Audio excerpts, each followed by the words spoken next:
the show that will Pact of Negation your turn 1 Llanowar Elves just to show dominance. I'm your host, Aaron. Howdy, it's RJ. It's like, dude, you're going to lose the game. I don't care. You ain't getting rammed. I hate you. Howdy, it's RJ. Today, we are going to be talking about building a commander deck. But first, let's introduce our special guest, Chris. What's up, guys? I'm Chris, also known as CM_3_ on Twitch. I'm here to help out the boys this week with their topic. I'm really excited to be talking to these guys and helping them out with the podcast. I'm a longtime listener, and now I get to be on it, and I'm very appreciative for being here. Let's go over to our Signature card.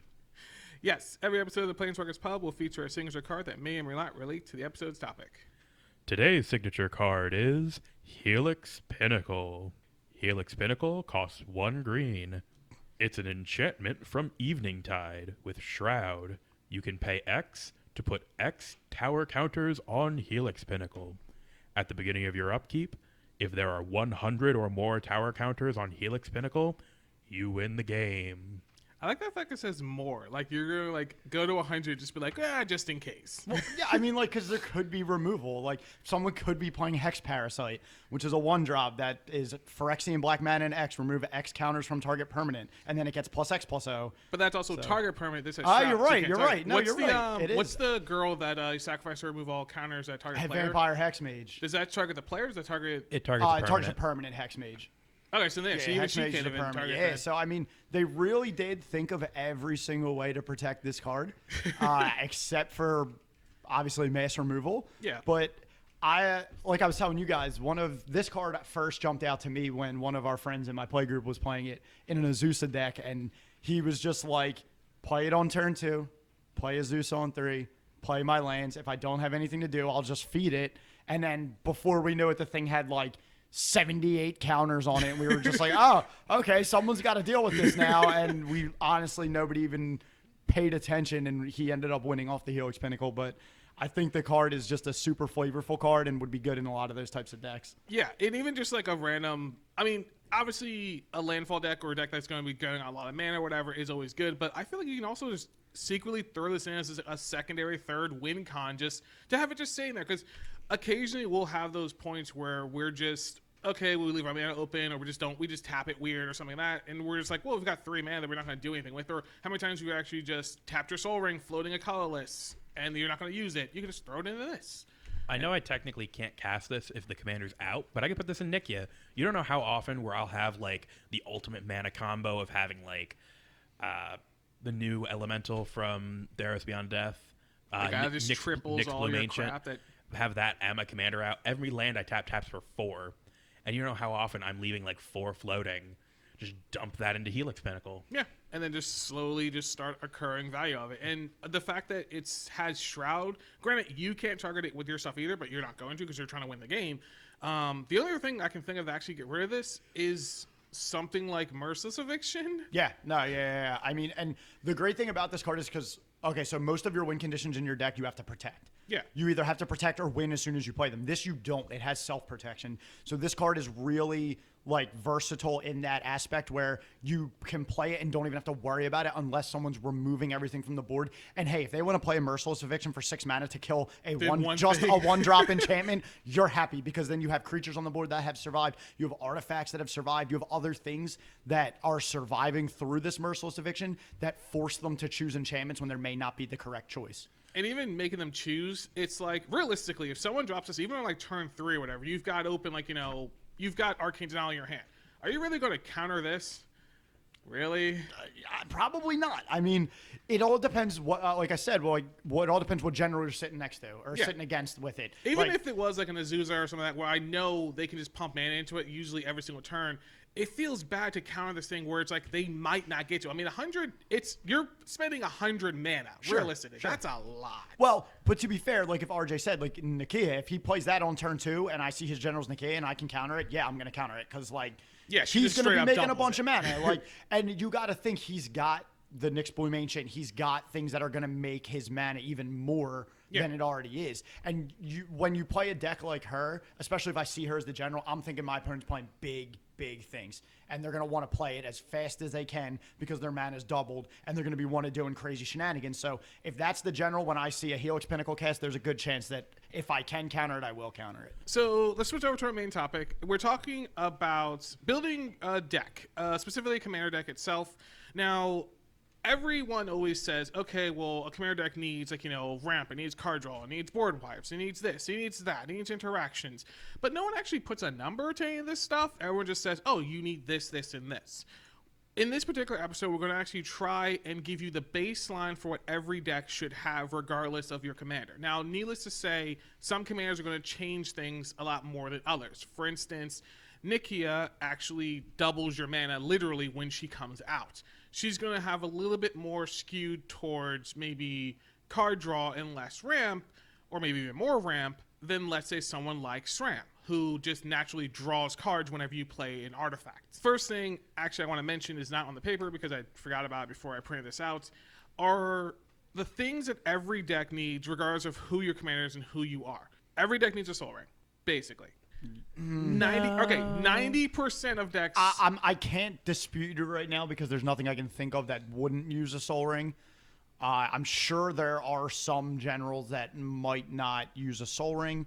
If they're very multicolor heavy decks or very mana symbol heavy decks, maybe. But even, like a Zeus doesn't need a Soul Ring. Although, no, because then you can play her turn 1. That's my point. Or turn 2. Typically, you're going to usually throw it in, and if there's something better, you'll take it out to put in something else. Sure. In Nikia, I don't run a Soul Ring, but that's, of course, because you can't cast non-creature spells when she comes out. Yeah. Technically, it could work if I get it early enough to get her out faster, but I'd rather just run something that can get me lands. Yeah. I'd rather run a Rampant Growth or a Kodama's Reach because that gets me lands that will later be doubled. All right. Can we all agree that if you're in a dual-color deck, you should have a command tower? Oh, yeah, definitely. Even in a monocolor deck, just run a command tower. Why not? Well, actually, yeah, it doesn't make sense. No. I mean, it's fine. It depends. Like, if you're playing Field of the Dead, it's fine because it helps trigger your Field of the Dead. There's no. Can you play a Field of the Dead in a monocolor deck? Yeah, because there's no it doesn't have a color identity. I know, but can you turn it on? Is my question. Oh, Because yeah, you've got no. like regular lands, snow lands, Command tower, field. It's It's 7 different names. It's 7 different names. They don't have to, you can play Temple of the False God, you can play Urborg, you can it's just names. All right. You're thinking of Valakut. Yeah. Valakut would be a little difficult, but that's good in a mono deck. That's harder to pull off in a 3-color deck.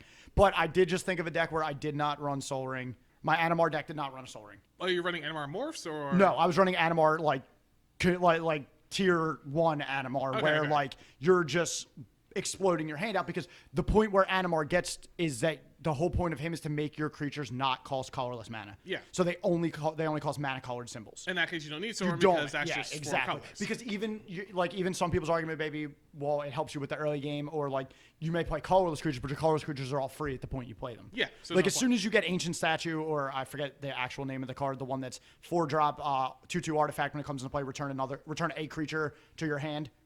Or a permanent to your hand. It's like Ancient Statue or something like that. The Cloudstone Curio? No. This is a creature. Oh. It's a 4-drop colorless creature. When it comes into play, you return a permanent in play to your hand.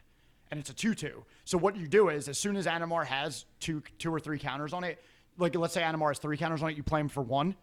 Animar gets the 4th counter. You choose to bounce that card back to your hand, and you play it infinitely, and Animar gets infinitely huge. large. Yeah, so like in a 1v1, you can make Animar 1 billion in attack and kill him with commander damage. I mean, Temple of the False Gods is also kind of one of those cards you just throw in without thinking. Card's fun. I don't run Temple of the False Gods in any of my decks anymore because I've been burned by it a few too many times.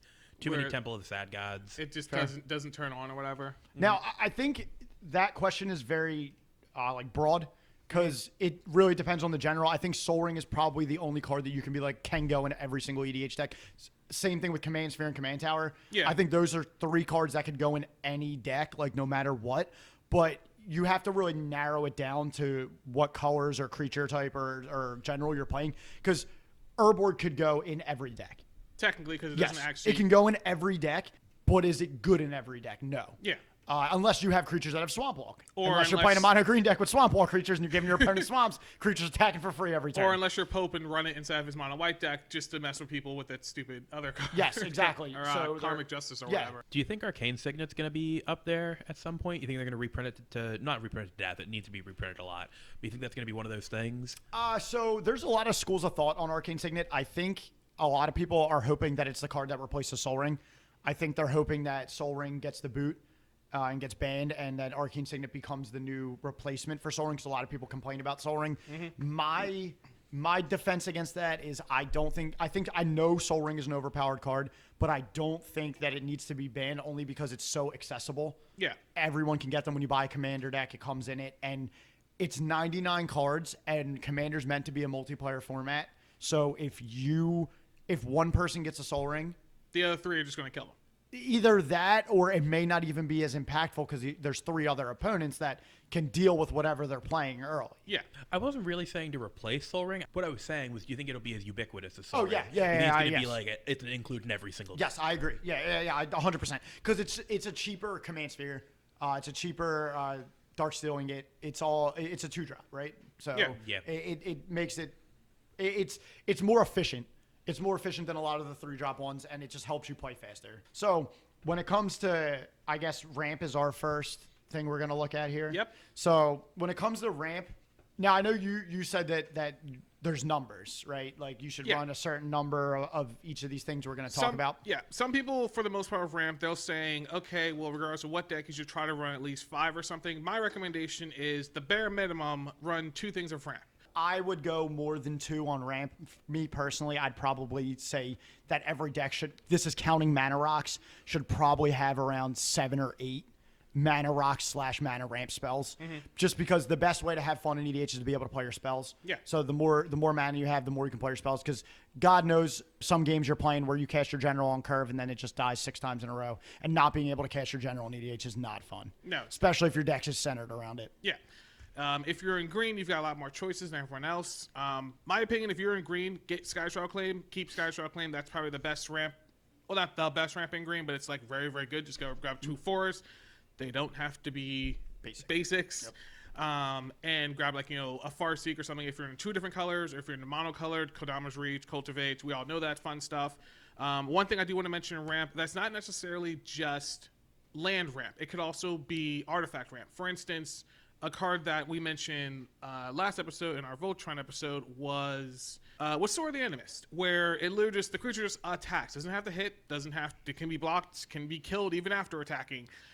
But the point is you go grab a basic, you put it into your battlefield tapped. That, in my opinion, is a version of ramp that's not necessarily just in green. I think Wizards has done a great job with giving all the colors access to being able to ramp their lands. You have Burnished Heart, you have Myriad Landscape. There's a lot. There's Robot. there's a lot of different avenues you can take as a non-green deck to ramp yourself. I'm not a big fan of Myriad Landscape just because it only gets you 2 of the same type of land. But I'll be honest with you, I always forget that fact, and I've probably cheated in a couple of games. 90% of players don't even remember that, because why did you why restrict it? You made this card to help out the non-green decks, so why restrict what they can get? Right. It's like it already enters tapped. You already have to pay mana into it to activate it. And then those lands enter tapped as well. And then they enter tapped as well. Yep. It is at least 2 turns till you get access to the mana that gives you. Yeah. No. Yeah. It baffles me. That's why Burnished Heart is a little of a better way to go in that aspect, because it is a creature, so it is easier to kill, but there's more ways to bring it back depending on your deck.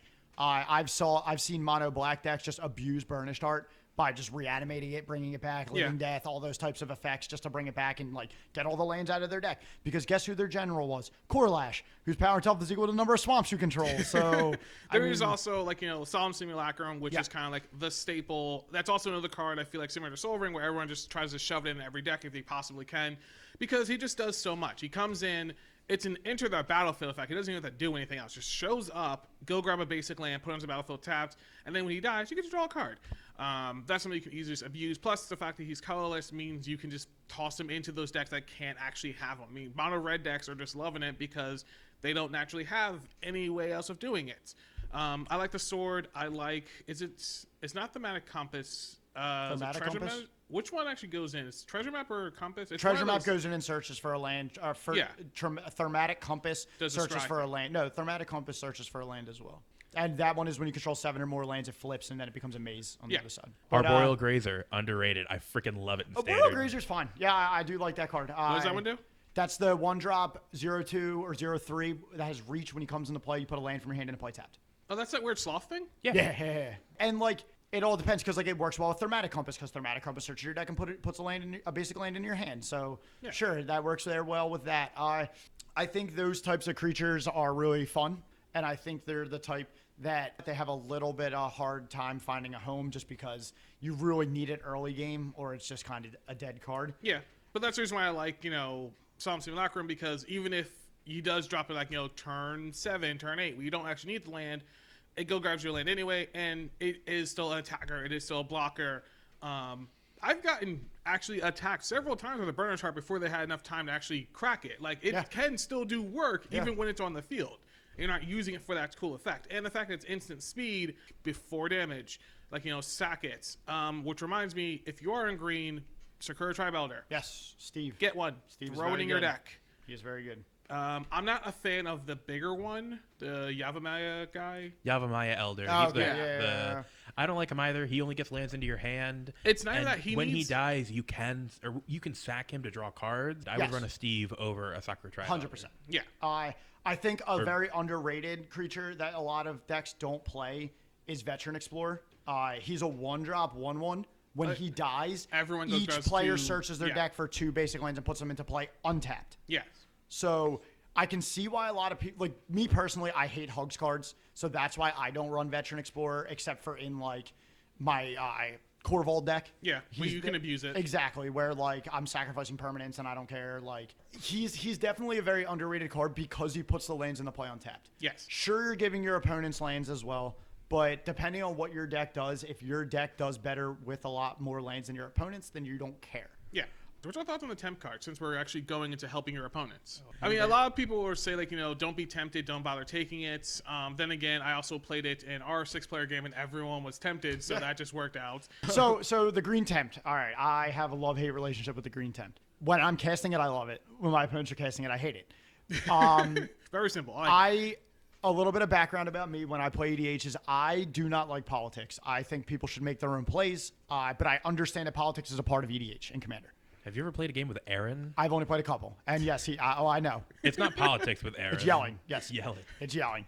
But same could be said for me. But I like to let the person make their own decisions, especially if they're a newer player, because they're never going to learn if the rest of the table's shouting at them and telling them what to do. Yeah. So for those of you, RJ is falling into the microphone right now. Look. I'm not shouting. I'm just giving them decently suggestions. They're gaining 2 life a turn. But so with the green tempt, it's a little difficult. So what the green tempt does is it allows the person to cast it to go get any land in their deck, and then everyone else gets to choose whether or not they would like a land. For each person that chooses and gets to go and get a land, the person who casts the spell goes and gets another land. So for me, if my opponent's playing black and they cast that card, I know that they're most likely getting Urborg and Cabal Coffers at minimum. So I am going to, depending on where I'm seated at the table, I will see what the rest of the table does before I make my decision. If I'm the last person and everyone else has taken a land, I'm going to take one. Yeah. There's no point not to. But if I'm the first person and I know my opponent's playing black, I'm going to say no.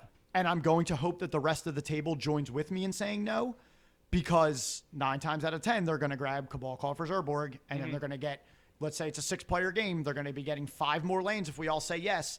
And then that's immediate impact without the other lands on the, well, they needed 4 to cast the tempt, and then they go and get 6 lands. Yeah. That's 10 lands. So their Urborg is now adding 10 black mana to their mana pool. Yeah. So I think the green one, depending on who's playing at the table and what's going on, the green one can be very powerful or just an average card.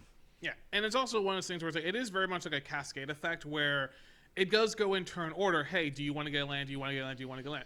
Like, realistically, which is actually kind of hilarious, human beings, we're a lot like sheep, where we'll just kind of follow the trends. So if someone says yes and everyone else is like, well, he's getting one, I'll get one. Well, he's getting one, I'll get one. Well, they got one, I'll get one.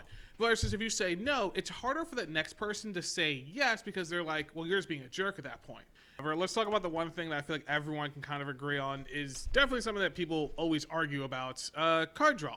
And the reason why people argue about it is because we all can basically agree blue has all of it and they don't want to share. Not necessarily. There's So blue has the easiest card draw. Blue has the pay mana, get cards. Blue has the your opponents do something, you get cards. Yeah. When it comes to green, you pay a lot of mana and get some cards. With black, you pay mana and life and get some cards. White, you don't get cards.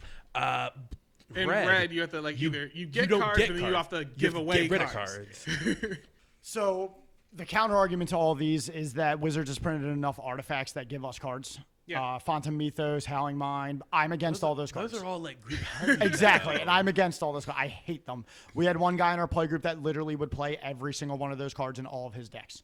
It drove me crazy. I'm not the biggest fans of them, but I understand why they're in the game. And Wizards wants to give all the colors an equal opportunity to draw cards. Exactly. The great thing about Howling Mine is that it has the old rule for artifacts, which was back in the day, if an artifact was tapped, it lost its ability. Yeah. Howling Mine retained that because the card never lost the text of that. The card literally says, if Howling Mine is untapped on the upkeep, draw a card. Or on the draw step, a card. So that's where Howling Mine's cool because you can abuse it. Well, one thing about card draw is that, once again, going back to our number scale, I recommend, and need to say these are all necessarily my recommendations, as well as kind of the pubs in general. We can always talk about it. At least 2 forms of card draw. Now, they can technically be the same form. For instance, Thrill of Possibilities and Tormenting Voice are basically the same card. One's an instant. Why? I don't know. Talk to Wizards. Thoughts on how many you should have for card draw? Again, depends on the deck, but the base, I would say, anything that's not blue, green, or black, so red or white, I would probably want at least 4 or 5 consistent ways to draw cards. So like a Howling Mine type thing, but like Stefanin. who? Stefanin. Yeah, Stefanin, or even Staff of Domination. And then there's Trading Post. There's a lot of different ways to draw cards. Trading Post, you're going to need a little bit more tinkering because there's requirements that are involved in that card.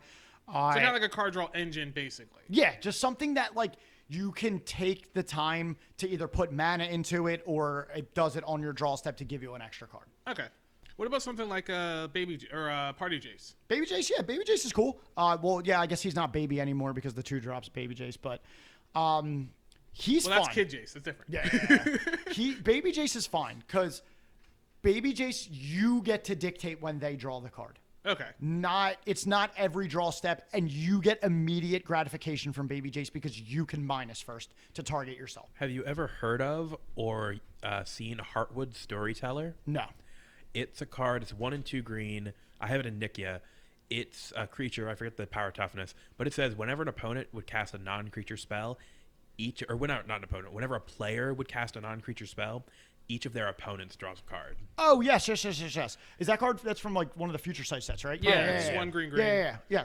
You don't realize how many non-creature spells you're casting until this guy hits. Oh, yeah. I've drawn 7 cards before it's gotten back to me in Nikia, and that card just enables the whole deck. Well, speaking of completely broken stuff that's on the board, let's talk about the bigger thing, which is board wipes. Once again, my personal opinion, every deck should run at least 2 of them, and 2 different ones. So we mentioned Merciless Eviction, which is basically a glorified exiling of select things. Day of Judgment, just a great board wipe. I like some more interesting ones like Fell the Mighty, where you can physically choose a creature, and then everyone with power higher than that dies. So it's really good in token strategies. It's also really good just in a general strategy because I want to keep my stuff so I can kind of choose how I want to do that. I always recommend 2, but I'm probably actually say maybe 4. Have 2 of the ones that just kills everything regardless, and then have something like Tragic Arrogance, where you physically can select what sticks around, what actually goes. What's the other one with Flashback that everyone chooses 1 creature then destroys the rest? Hour of Reckoning or Day of Reckoning. Something like that. It's Day of Reckoning. It's Day It's of Reckoning. it's Hour from of the Reckoning. it's from Innistrad or whatever. Yeah. Yep. That one's also really good too. So I feel like 4 board wipes is probably fine. This way you can kind of get around everything, because even if you're in a token strategy, you're gonna need to wipe the board eventually. So, again, it really depends. I love talking about Nikia because she's a really weird deck. I can't cast non-creature spells, so most of the deck is lands and creatures.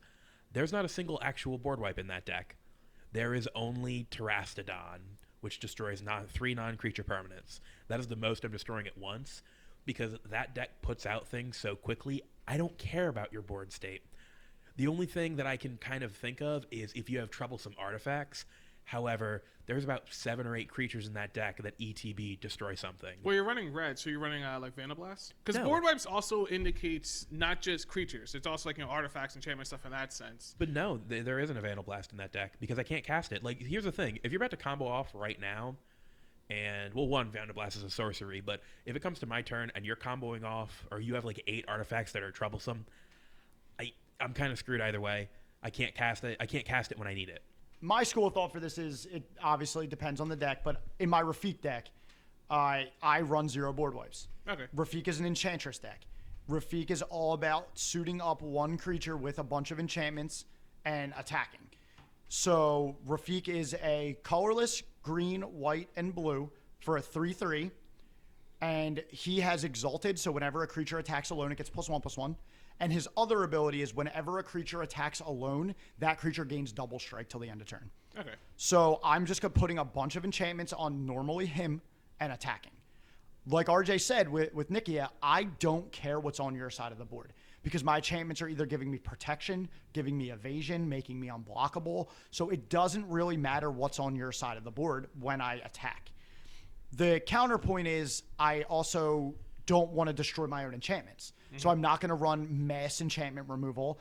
I run spot removal in that deck. I don't run any board wipes because if I'm forced to Wrath of God, Rafik is most likely dying when I'm Wrath of Godding, and then he costs more, and then I'm kind of screwed because I have to reset because all my enchantments are most likely dying that were on him are falling off as well. And then if I'm removing all enchantments or destroying, like Merciless Eviction is that deck's worst nightmare. If they Merciless Eviction me, I am screwed because I run everything in there to give my enchantments, my creatures, including myself, hexproof. But if they exile all my enchantments, I'm screwed. It goes back to the same principle that board wipes are like, I don't have, creature removal, but I do have player removal. Yeah. Where it's like, if I kill you, your creatures go away anyway. So there you go. Problem solved. No, yeah. What about something like that? Because there are occasions where it's like, hey, maybe you should have at least one. Yeah, Like, in black, you should be running Toxic Deluge if you're in black. Yeah, so a card like Day of Reckoning and Single Combat. Yeah, Single Combat, that's what I was thinking about. That's the one from the new set, Yeah. one of the newer sets.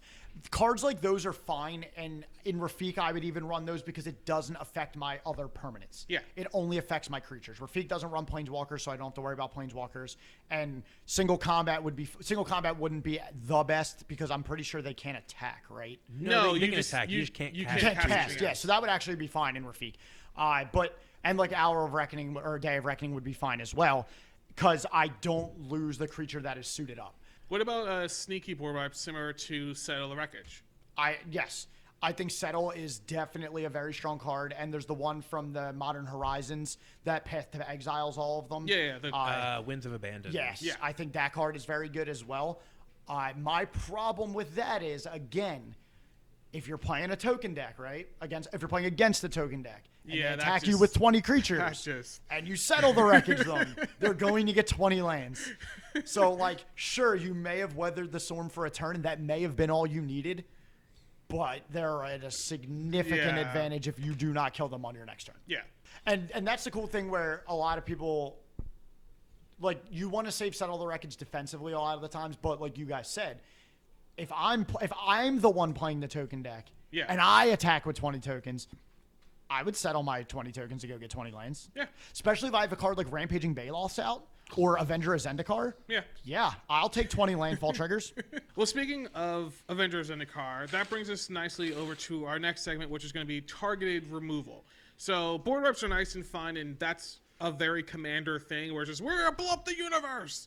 But realistically, sometimes we don't want to blow up the universe. Sometimes we just want to poke at one specific thing. Target removal, normally I would say have 2. Realistically, you should probably have like 5. Okay, so target removal is tricky, and I am going to tell you what I suggest, and this is what a thing I actually base a lot of my decks off of.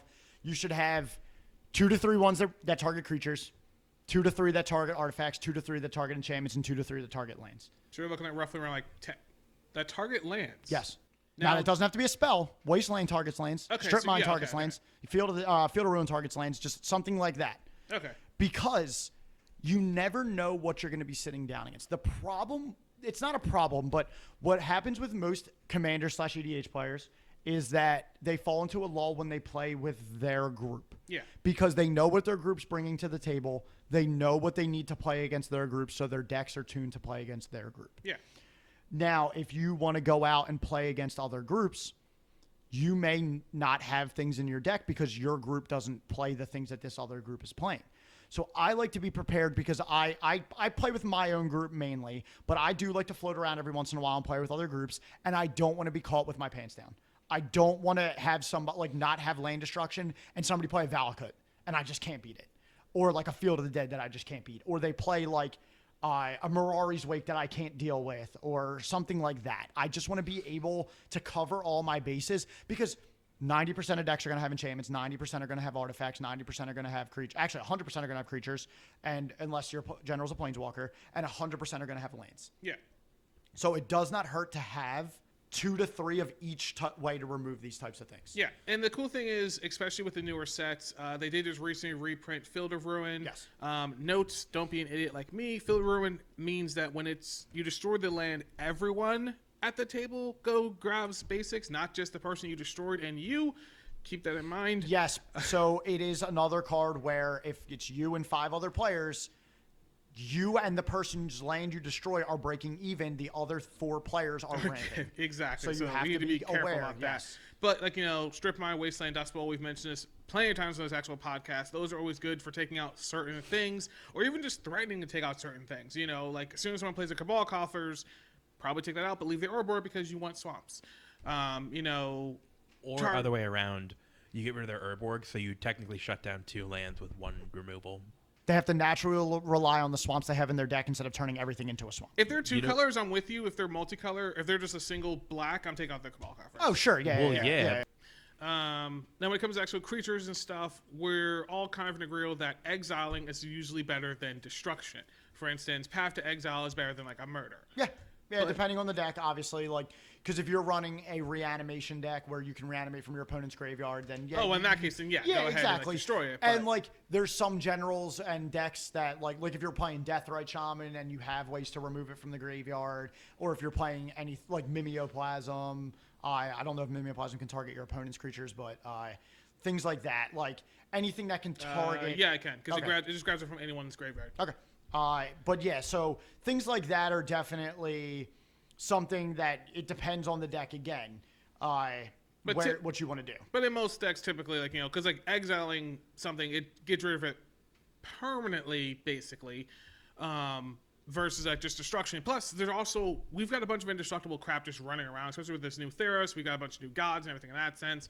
Like, it feels kind of bad, but you're just like, how many times do I have to kill this stupid Heliod because he keeps bringing it back? Cool, let's just have to exile. It is gone.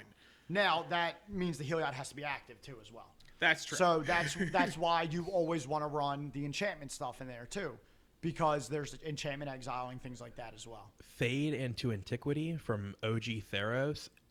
It's a cheap, common 2 and a green exile target artifact or enchantment. Yeah. Way underrated because it just exiles target artifact or enchantment. Like, gone.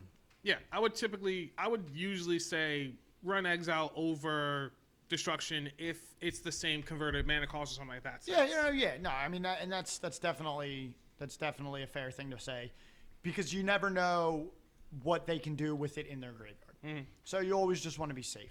It goes back kind of with the board wipes, because ramp and card draw, those are mainly your things, but board wipes and target removals are a lot more about dealing with your opponent's things. Yes. Don't be the one to use all of your removal on everyone else's stuff. Like, it is, even though politics isn't exactly your forte, you can always say, hey, because in fact, you do that a lot too, where you're like, hey, can anyone deal with this? Yeah. No, like, don't be the one to always just volunteer all of your resources to kill someone else's stuff. Exactly. Just go around the table and be like, hey, can anyone else deal with this? And if everyone else says no, if you can afford it, give it 1 rotation of the table, then take care of it. And that's where the mind games come into play, where you can say, oh man, I don't know if I have a way to deal with this. Does anybody else? And that's baiting your opponents into using theirs while you can hold yours. Exactly. That's another thing. I am typically under, like, my rule is if it's not immediately going to win them the game or directly impact me, I will let it survive. If I have a way to deal with it right now, I'll let it survive, just to see if somebody else can deal with it. Mm-hmm. unless, like I said, unless it directly impacts me or hurts me, because I would like to save my resources and allow my opponents to deal with it. But it also depends on the situation. But yeah, that's basically kind of target removal, kind of in a nutshell. Let's move on then to something else that most people don't actually talk about, but it's important in the commander deck: protection. So mainly, Gotta wear that rubber. I want to make a joke here, but I'm just like, how far do I want to take this? So the two main protection that everyone kind of thinks about when it comes to, like, you know, commander and everything in that sense are Swiftfoot boots and lightning greaves. One thing about protection, in my opinion, is that you need more than just boots. You also need something that, let's say, a bounce effect or whatever. You might need a little bit more graveyard recursion in a deck that might not necessarily have any. For instance, Haktos is my newer commander. I love him to death. He's protected from everything, so I can't actually put lightning greaves or boots on him, which means I don't even run it. However, I put in some graveyard recursion as a way of protecting him, which is a weird way of saying it because, hey, he's already dead. How is he protected? He's protected because I want to recast him with the command zone for the third time. You know, stuff, putting in redundancies like that to make sure the objective of commander, for the most part, at least in my opinion, is to kind of annoy your opponents to death. Where if they have to keep using the multiple cards to kill the same freaking thing, like, it's actually great. The best thing in the world, in my opinion, is to watch someone have to use a single target Vandal Blast to destroy your lightning greaves and then use your Swords of Plowshare to kill your commander. That's just great. You just 2-for-1 them for nothing. It's amazing. Card advantage. That's the name of the game, card advantage. And I thought the game was called Magic the Gathering. it's actually called Card Advantage the Gathering. Oh, my bad. We changed it. Gotcha. A couple years back. No, but seriously. So protection for me, it all depends on how much you need your general. Yeah. If your general is there for colors, protection doesn't matter. If your deck is built around your general, protection matters. Rafiq, I'm going to want a lot of protection because he needs to stay on the board. Pelucranos. I don't have any protection in the deck because I want him dead. I want him so dead. Yeah. Yeah, you want him to constantly keep dying. Yeah, so I can just bring him back and have him be a 12-12. Corvold, I don't give two shits if Corvold dies.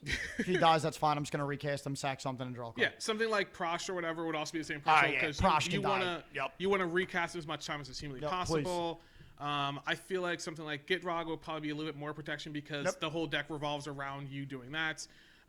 Something like Omnath might not need as much protection because you're landfalling like crazy. You can just recast him Luke recast him for the 8th time. Okay. Right after we just killed him. Like it doesn't matter. You're storming out. You actually don't care. Like a general like Tassiger, I have Tassiger built. He doesn't care about protection because it does not matter how much his commander tax is. I can just exile cards from my graveyard. Yeah, he's at Delph. Exactly. So this topic is amazing because we get to help these newer players get a basis on where they should aim for. But again, you also have to remember it's based off of your general and your play style and what you want to get out of EDH when you play. Going back to the exact same thing I've been saying basically forever. And whenever someone comes up to me like, oh, look at this deck real quick. Can you help me fix this or anything else? I'm like, cool, taking this out, taking this out. Well, why are you taking it out? That's a really good card. I'm like, yeah, but what's it do for you? Well, it does this and this. Okay, cool. Does your general care about this? Well, no. So then why is it in your deck? Now, to segue off of that, I am very bad at cutting cards from my deck because this is our topic today is about deck building. I'm very bad at cutting cards from my deck. So they're all so good. Exactly. So what I typically like to do is I like to give my deck to one of my friends and say, hey, look through here and tell me something you would cut and tell me why. Because I cannot be like, I can't distance myself away from the deck enough to be like, man, I don't think this card is very valuable because I can justify why I'm playing every card. You can always lie to yourself. Exactly. But if I get an outside opinion on it, it helps me see what somebody else would see in that card in their deck if they were playing it. And it allows me to kind of rationalize and say, hey, maybe this card really isn't as good as I thought. And I think a lot of EDH players fall into this trap where they're like, hey, this is the end all be all. When I build this deck, it's got to be perfect. It needs to be like every card needs a place. No. Build a deck, play with it, and then while you're playing, if a card doesn't seem useful or valuable, take it out after. Yeah. You're not locked into a specific 99. Like, you need to play with these cards before you decide whether or not they're good or not. And I think that's what a lot of people fall into is they see cards and they're like, man, I just don't know if this card's going to be good. I can't see myself playing it or I can't see it being good in my deck. Put it in your deck. Yeah. If you got a spot, put it in your deck and see what happens. Put it in, test it out. And another thing that I kind of want to mention since we're talking about that is when testing out a card, don't cut it immediately after. Like, don't like put it in, play a single game, and then instantly cut it. Don't do that. No. Play like 3, 4, Yes. 5 games. Make sure it comes up 5 times. If you've got like a demonic tutor or something like that, since you're like, oh, I can tutor for something. Don't tutor for the good thing. Tutor for the card you just put in. Just If it makes sense. If it makes sense. If it makes sense in the scenario. Just to see how it works. And if it doesn't work out the first time, there's an old saying. This is just science and slightly off topic, but once is an accident, twice is a coincidence, 3 times is a pattern. You need to make sure there's a legitimate pattern there before you decide to cut this card. Yeah. Don't just cut it because someone instantly countered it, which does go into counterspells. My personal belief, if you're running blue, you need at least 2 counterspells. What's with you with number 2? 0 counter spells. I hate them. Counter spells make Magic not fun. But Justin just like looks up like, wait, what? Yeah. I told Justin that I put 7 counter spells in Saheeli, and he's like, "That's all? That you only put 7 counter spells That's in?" because Justin puts in like, I actually don't even know. He seems like he's got a million. My problem with counter spells is that counter spells are very addictive. Once you play 3 or 4 and you've been able to use them and you've been able to see how you can control the game by using them, you get addicted and you want to play more.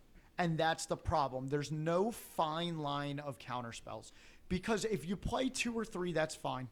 It helps you protect your creatures. It helps you protect your board state. It helps you counter big annoying things. But then once you do it once or twice and you see how fun it is to be able to like control what everyone's doing on the board, Yeah, you lose having it. people actually beg and plead You to lose have it, man. Yeah. I mean, I had a Mizzix deck for a while because I was tired of things getting out of control in my playgroup. And Mizzix is a general that says whenever you cast an instant or sorcery, you get an experience counter if it's, I believe, higher converted mana cost to the amount of experience counters you have. And all of your instants or sorceries cost 1 colorless less for each experience counter you have. She basically make every single counter spell just a legit counter spell. Yes. And I would sit there and I would play Mizzix and I would Land go. and then I got very power hungry. I was countering everything. I was casting Expropriate for 2 blue mana. And then I realized quickly that this is not fun. I was goldfishing. My opponents weren't doing anything because I was dictating the game and I was not having fun. So the one deck that I have counterspells in, the one that has 7, it was more so I could always have a counterspell on me when I needed it. Yeah. It's also the deck that I run Eldrazi's. He's talking about his Saheeli deck. And fun fact, I'm the one that actually told him to put in counter spells because I am naturally a blue player. And I yelled at him when he told me to put in counterspells. So here's the thing. Originally, it didn't have any. It had maybe... No, it didn't have any. It didn't have any. It literally had didn't have 0. any. I So never I'm like, invested money into So I'm like, counterspells. hey, here are some that the cheap ones, whatever, the counter creature or whatever, stuff like that. Here's this, here's this, here's this. I put in 2 or 3 of them. He then used them once. Now, he's also a Timmy player, which I feel like this is kind of where the power hungry thing went to. Control players or like Esper players, like, Johnnies and Spikes, they can kind of limit themselves a little bit of, okay, this is control. Versus Timmy, they're like, this is a new way of owning the battlefield. Now, I have 3 decks that have blue in them. I have Rafiq, I have Alayla, and I have Tassiger. Tassiger's the only one that has quote-unquote counter spells, and it's Commandeer. Yeah. That's not even really... I mean, it steals the spell and stops your opponent from playing it, and you get to play it. So, I mean, it's a pseudo-counter spell. And Tassiger could use a couple more counter spells, only because of his ability to be able to buy back cards from my graveyard. So I could get like if I'm in a sticky situation and someone casts something big that's going to hurt the table, I can activate Tassiger, target somebody who's getting affected by the card and be like, hey, give me the counter spell back. Yeah, this way I can actually help This way you we and can everything else. stop this person from doing something That dumb. makes sense. I think a healthy number of counter spells without going crazy is like 4. Okay. I think 4 is definitely healthy. And I think it should be like the ones like Counter Spell. Where just counter anything. Yeah, and like even Commandeer, because Commandeer lets you have fun with your opponent's cards. Like the worst thing in Magic is not being able to play your spells. Yeah. It's literally the worst thing. And that's why counter spells suck, because they do not allow you to play the game. And it's just not fun. When it comes to counterspells, like you said, if it's going to win the game or really, really affect you, then you can go ahead and just counter that. That's another thing about counterspells too, is you need to understand the difference between if they're going to use this one time of like, don't counter their cultivate. I don't care if they've got landfall. I don't care if they've got omnath. No. What are you doing? But try to counter the omnath, or try to counter like the triumph of the horns that's coming, or like counter like something that gives them haste. Like do stuff like that, stuff that will affect the game in the long-term way of things. 4 seems like a decent amount. I always recommend to counter anything because I personally don't like the counter target creature ones. I don't like the counter non-creature ones because that's very specific. Sometimes it's a critical hit that's going to kill you. Sometimes if they're your only options, run them. Then run. I tend to lean more towards the countering non-creatures than the creature one because it's usually a non-creature that's going to kill you. Yeah, it's normally a non-creature spell that's doing most of the damage, but again, it depends on your deck and the scenario. Or creatures can be removed other ways yes. easily, and they don't have that much effect if they're not on the field. Yeah. Things like artifacts and stuff that like give an effect, like they're harder to get rid of. Or even stuff, and also look at the counter spells that untap your lands. Like there is Unwind, there is Rewind that untap the lands that you've just tapped. That's basically a free counter spell. And Rewind is a very inexpensive card money-wise. I think Rewind is a fine card to have in every deck that plays blue because, like you said, it is a free counter spell. Yeah, exactly. You just have to have 4 mana open at the time. Also, too, if you have, let's say you have 4 lands open and you rewind something, and one of your other tapped lands that you used on your turn was like a Temple of the False God or a Cabal Coffers, you can untap those. It does not have to be the 4 lands that you use to pay for the card. It can be any 4 lands that you have on the battlefield. Which means sometimes you can actually most of the time you're actually gaining mana in the exchange or something like that, which is always great.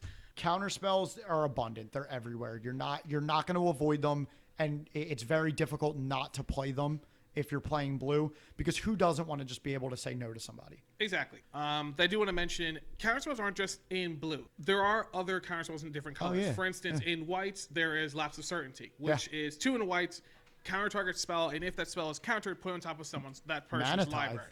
The best counter spell was just recently printed in the last core set, and it costs 1 green. You're talking about Veil of Summer. Veil of Summer. That is the best counter spell. That card is obnoxious. That card does not let your opponent play the game. It is super annoying. It is super obnoxious.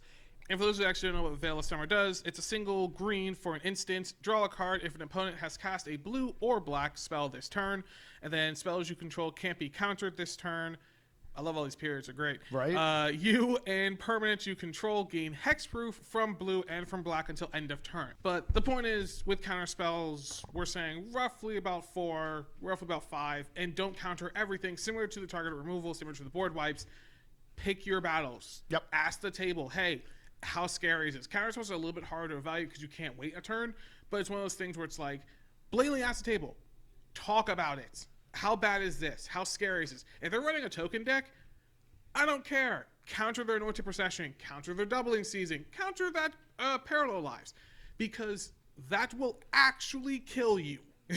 You also have to remember in this aspect, too, that you have to be aware of if a card will affect you. Yes. If it does not affect your... Like, if it's not a big deal to your opponents, that does not mean it's not a big deal to you. So you have to be aware that it could, just because the rest of the table doesn't want you to counter it, that doesn't mean you shouldn't still counter it, because it may be something that's like Little Teferi, who says you can't play things at instant speed. That may screw over 6 other decks at the table, but it might help your deck. Yeah. So don't counter it. One thing as well is ask what the card does. We've been playing Magic, collectively for basically since it started. I mean collectively because he's been playing a lot longer than us. He being me, Chris. Yes. But the point is the fact of we even still ask, oh, what does that do? What does that do? Physically ask him to see the card, look at the card, and read it for yourself. I've been playing since Odyssey Block, and I still don't know what every card does. I know I can tell you a lot of cards off the top of my head, a lot of obscure, a lot of random cards, but they're in Commander, like I said earlier in the show, you never know when the person you're playing against started playing or what cards they have at their disposal. So you could see a lot of things that you've never seen before. Yeah. So don't just most people aren't going to try to rip you off and cheat you and tell you a card's doing something that it's not. But just for your sake, read it if you don't know. Don't always take somebody's word for it. Pick up the card and read it. Your opponent's not going to get mad if you say, hey, do you mind if I read this real quick? I'm really interested in the card. It looks really cool. I just want to see what it does. And, some people might get a little testy and be like, well, I just told you what it does. But just say, just be like, hey, man, I've never seen it before. I just want to see it. Yeah. It doesn't hurt to ask your opponent what a card does and if you can read it. So really quick, if you are playing against somebody who will not let you read their cards and who is being very stubborn and who is kind of being a jerk while you're playing, don't play with them again. That's just going to ruin your time playing EDH. Yeah. If a person wants to be a rules monger, if a person wants to be very rude while you're playing, just finish the game out and then get up and walk away and play with somebody else. Yeah. So, very quick story. I was playing with Eric, and he was playing his Eldrazi deck. Typically with Eldrazi's, they have what's called Annihilator, which means when they attack, regardless of blocks or anything like that, since you have to sacrifice a certain number of permanents before you go to blocks. Well, one Eldrazi in his deck actually has, when it attacks, it has Exile, not Annihilator. But when he cast it, he said Annihilator. The rest of the table, we were like, okay, cool. It's an Eldrazi, whatever. It's got Annihilator. Was it Ulamog? No, it was this random obscure little guy. I do remember the fact that because it just when it attacked, it exiled something? Yeah, when it attacked, the defending player exiles 2 permanents. Damn. Yeah, no, this just when it attacked, it exiled 2 permanents. Okay. When he cast it, he said Annihilator. Okay. So we all were like, okay, cool, it's Eldrazi, we get it, whatever. And then he attacked me, and I'm like, all right, well, let's just go ahead and just I'll just do this, and this, and then I put it to my graveyard, and he's like, oh no, those are exile. I'm like, what do you mean they're exile? He's like, well, no, it physically says right here. I'm like, you didn't say that. We would have countered that. I would have done it differently. I would have, because I had a resurrection spell in my hand. Yeah. I would have blocked differently. I would not have let that survive long enough. So definitely talk to your opponents and be like, hey, what does that card do? Always ask the question, what does that card do? Exactly. And this is all relevant to the counterspell topic because if you do not know what a card does or you are unaware of something, you're less likely to counter it. So always, especially if you have a counterspell in your hand, always read the cards your opponents are casting. Always make sure especially if you have a counterspell in your hand, always be aware of game state, always be aware of board state, always be aware of what is going on because you need to know what is a threat and what is not a threat. Smothering Tithe and Rhystic Studies are the top 2 on my list. If a Rhystic Studies is cast and you have a counterspell, counter it. That card is obnoxious. I do not like that card. I only play it in Rafik because it is an enchantment. But typically, if you're a Versa and blue player, and you're casting something that you may or may not should have probably get countered, talk to the table. Be like, hey, is this good? Because too many times, we've seen this in our playgroup where people just play this thing, trigger this ability, trigger that ability. I'm going to start doing the triggers. And it's like, whoa, I'll counter it. You need to wait a half a second, basically. Oh, yeah, whenever you cast a spell in a group, when you're playing, you should always ask if it resolves before you declare targets and things like that, unless you have to when you're casting it. Always see if it resolves. Because you always got to remember, if they say it resolves, then you get to do your crazy things that the card does. But if you just spout off nonsense and start saying, cast the spell and then go, all right, I'm going to do this, this, and this, and then they realize, oh, wait, he's going to target my things with it. Oh, I'm countering it. Justin's actually really good at that because some stuff I can get under the radar a little bit while I'll be like, cool, I cast Return to Dust. And Justin will kind of give me this look. I'm just like, I'm going to not target any of yours. So he's like, sure. It kind of gets in that. Yes, it's a little mind gamesy. Yes, it's a little politically, but realistically, don't try to cheat it, and maybe your stuff will actually resolve. All right. So the last thing we actually want to mention that every deck, not so much every deck, should have. Really, a question: should a deck have to have? Is basically stacks and hate bears. So we're not talking stacks like Winter Orb or anything crazy like that. Maybe we are. Maybe we are. Yeah. But a hate bear similar to Gaddock Teeg, for instance, which is Thalia. Thalia is really, really good as well. I'm actually going to mention Tanglewire a little bit. That is a serious stacks card, but realistically, it goes away. Yeah. Stacks has a bad rap for the most part because people, similar to counterspells, they take it to the next possible level and become a supervillain.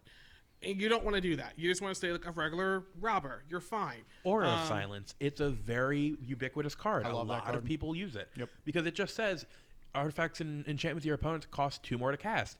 No one's going to... Don't get me wrong. People don't like that card.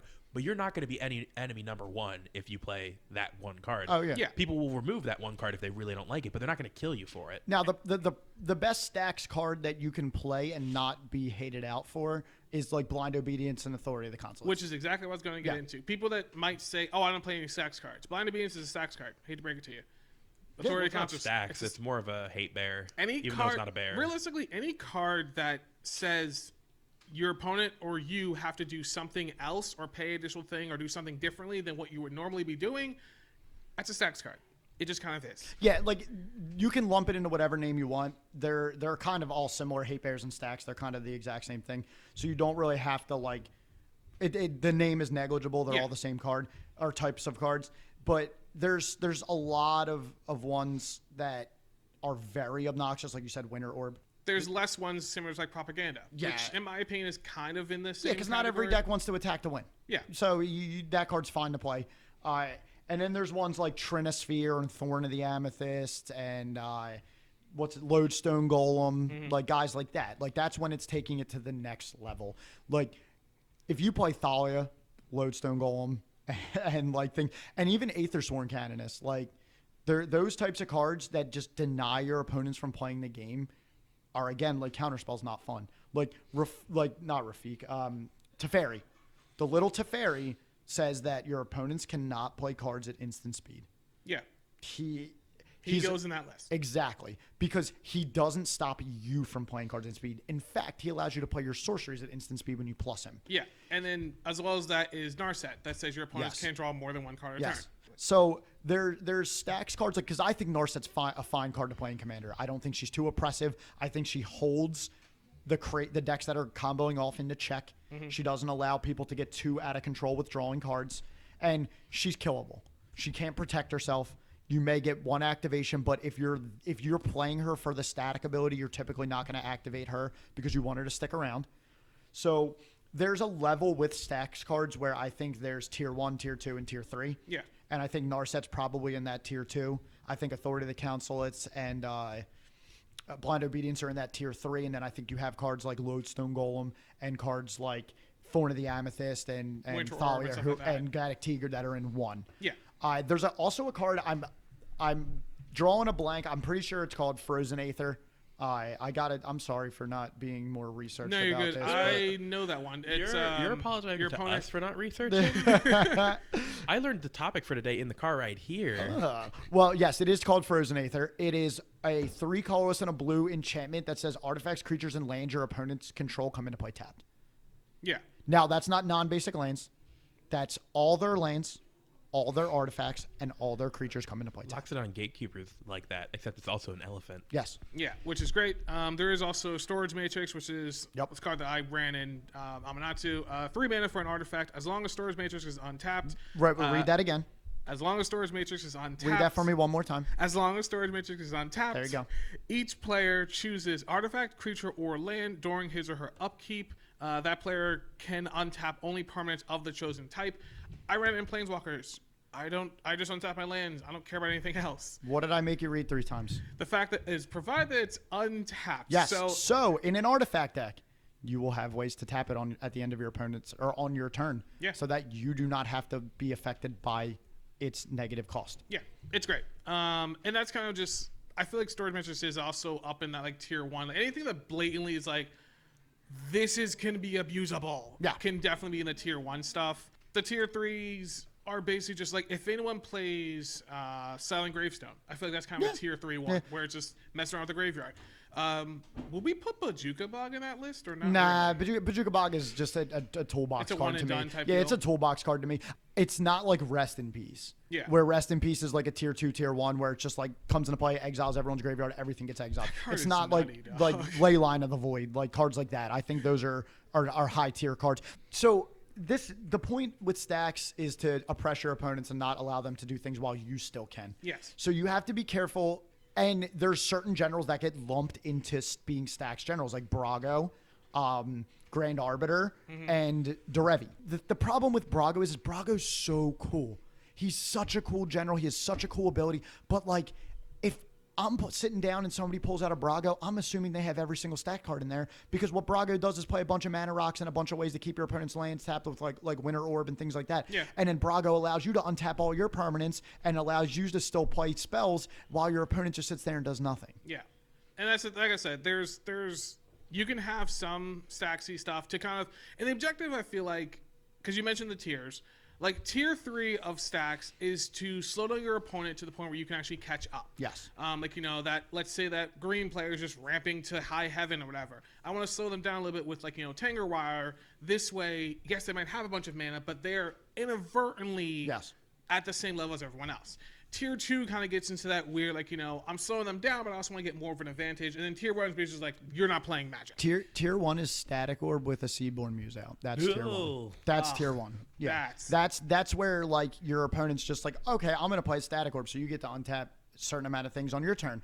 And I'm going to have a Seaborn Muse out, so I'm going to untap on your turn and not have to worry about the Static Orb on my turn. It's that time again. But all that being said, Nine, it's that time again where we fall over to Last Call. Last call.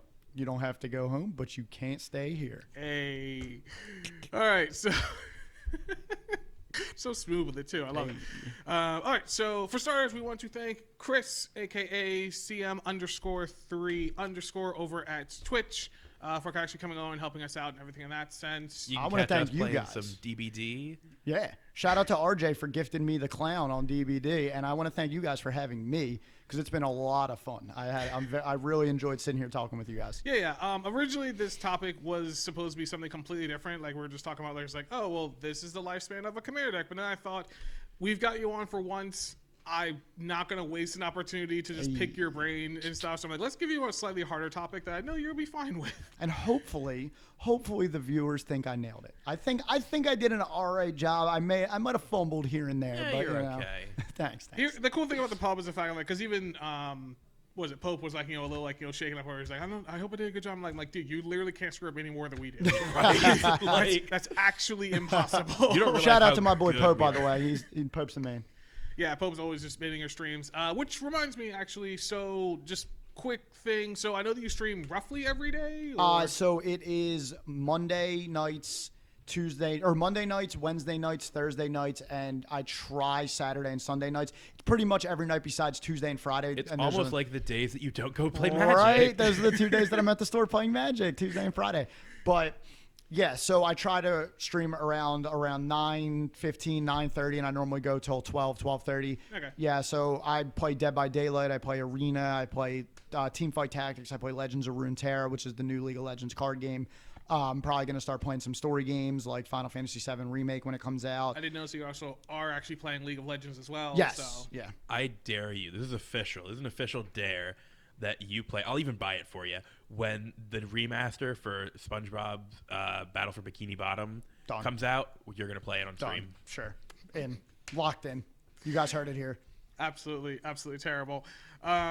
But that's great. We know how to find you. We've been, like I said, promoting you for the past 2 episodes or so. Appreciate We're also it. going to continue to keep promoting you. Down in the description box below is his actual link and everything like that. Since you can go over there, subscribe to him while you're down there. You might as well subscribe to us because we're at 97-ish. We're trying to get to 100. We're also pretending to work on this gameplay episode. It'll be fine. Don't worry about it. It's fine.